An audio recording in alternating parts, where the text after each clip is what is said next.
Let's get things started with a very interesting discussion based on an investigative reporting article by my good friend Peter St. Cyr. Peter did some reporting and still does reporting for the Santa Fe Reporter. Peter and I used to work together in the radio biz. He was my radio show producer, and I really admire Peter's work. He wrote an article all about, well, it's called No Easy Ride, on the road with medical cannabis courier Josh Zapata. And Peter's article has led us to our guests here today. We want you to meet that courier, Josh Zapata, who's with us today. Josh, good to meet you. Good to meet you too. And with us also today is the president and executive director of our Greenleaf Organics Incorporated, Will Ford, who is the largest cannabis producer in New Mexico. Will, great to meet you too. Nice to be here. Well, fantastic. Erin, let's get started. Thank you both for being here. And so to clarify, marijuana is still illegal in New Mexico, correct? Absolutely, on a federal level. Yes. On a federal level, and the same as well as in Colorado. Yeah. However, people can still receive cannabis for cancer and other things. What can people receive medical cannabis for? There are 16 separate conditions that are approved for New Mexico, and I could probably name 4 of them. Don't make me run through all 16, but they range from everything from HIV and cancer down to conditions that have spasticity, intractable nausea, things like that. Serious conditions. Yeah. Now, were you in this medical marijuana business prior to New Mexico? You had some history of this in Vermont, is that right? Well, no, we have a dispensary there? Or? We have a sister organization in Vermont, which ironically is run by my sister. Oh. Okay, good. How'd you get into this business? Well, in 2010, my uncle died of liver cancer, which is a horrible, horrible death. And one of the few things at the end that we found that helped him was the medical cannabis. It was very difficult to get at the time. It was not available, not made available. And after his death, I was inspired to help the program to grow. So how is the cannabis program doing here in New Mexico then? The program here in New Mexico is one of the best in the country. It's very tightly run. It's medically oriented. The administration here in New Mexico has been fostering slow growth, regulated growth, which is very important. One of the things that we don't want to do is risk the fact that people are able to get their medicine by moving too fast or having incidents that may detract from the program. Now, the article was about you, Josh, and your job as a courier. Describe your job and what you do each day. And you've been with them almost the entire time. Almost since the start of the company. I think the point of the article was to let patients know that there is a delivery system out there that will take care of them. A lot of rural patients cannot get their medication, they cannot travel. So the purpose of the article was to just let everybody know that we are cooperating with 11 other producers to get the medication to them. So how does that work then? So if I have a medical cannabis card, you actually deliver it to me, or and does my insurance cover it?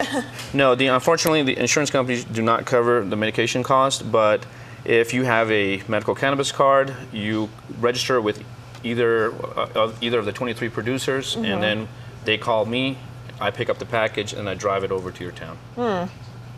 How do you, when people ask you what you do, what do you tell them? Most people, I tell them I'm a pharmaceutical courier.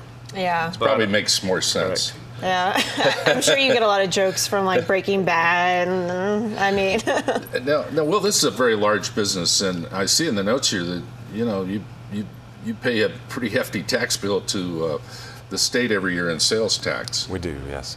We also employ 18 people. And, wow, that's amazing. It's a great industry. I mean, we have people who work in our farm facility growing plants. We have people who work in our laboratories developing new products. We have people who work in administration, sales, patient outreach, a lot of different facets of the industry. And a lot of people will say, if we regulated marijuana in the country, we would probably get a lot of money out of it. And taxes, how much are the taxes that you pay? I mean, or how much, is there a huge percent? We pay the 7% sales tax. That's the gross receipts tax that really helps the state. But also we pay a licensing fee each year, which is this year will be $30,000 for each producer. There are 23 producers in the state. Wow. So it's a fair amount of money in the budget. What kind of oversight do you have from the politicians in Santa Fe? Who do you answer to in state government? We work with the Department of Health. They have a medical cannabis program division, and we work very closely with them, I'd say in partnership, to self-regulate, self-police, and to make sure that we protect the industry. It's when you get into this particular industry, you find that patients are receiving care, and that's what we're trying to protect. We're trying to make sure that their right to use cannabis for their own personal therapy is protected. And so we have as much interest in protecting and making sure that everything runs smoothly and is on the legal side of things to protect that as the department does. So we work in partnership to do that. Right. We have some pictures of the operation, and we'll point some of that out here. Let's take a look at some of those. There's Josh right there, and amidst the cannabis. This is one of our clean rooms. We actually grow in a sealed environment that is contaminant-free, and Josh really shouldn't be in there. That was just for the photo. All right, there's some of the plants. Is it a huge facility? Our facility is just under 6,000 square feet for our grow facility. There are places, there's facilities in Colorado that are much larger. Absolutely. The state of New Mexico, again, is regulated fairly tightly, and we're allowed at any given time to have 150 growing plants. And that includes the tiny plants all the way up to the full flowering plants. Do you get inspected a lot? We have had quarterly inspections, and in the last 6 months we haven't had a visitor from the state. But that may be because we're one of the larger and one of the more reliable producers. They may be spending more time out talking to people that aren't as reliable. That's correct. Okay. So as far as the Courier program, do people pay for that part of it to have it delivered to them? Yes, the patients pay $10 out of pocket directly to our Greenleaf Organics, no matter what company they get their package from. Okay, so I wasn't sure if that was a free collect charge. that? Yes. I would imagine if somebody's in pain and they're using the medical marijuana, they're happy to see you. It's one thing I love about my job. I've always been for many years in the service industry, but what I really love about it is the smile on the patient's face when I show up in their town, and to be able to provide that level of relief for them when they know that they're in pain and they're able to get a little moment of good feeling, and that's a really, really good. And that leads me to that next question. What are you hearing from your patients, testimonial-wise?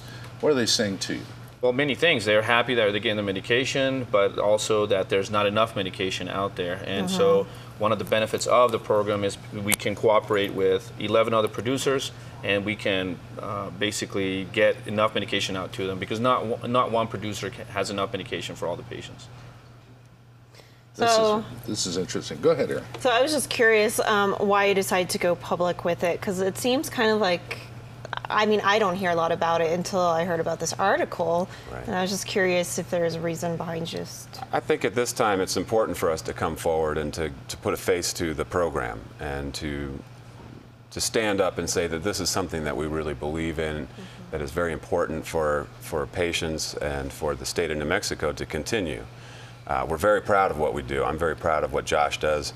I'm very proud of my other 17 employees who are working every day to provide this for patients. I get the sense in meeting you today, Will, that you consider yourself and your operation, your company, very much a part of the business landscape of New Mexico. Oh, absolutely.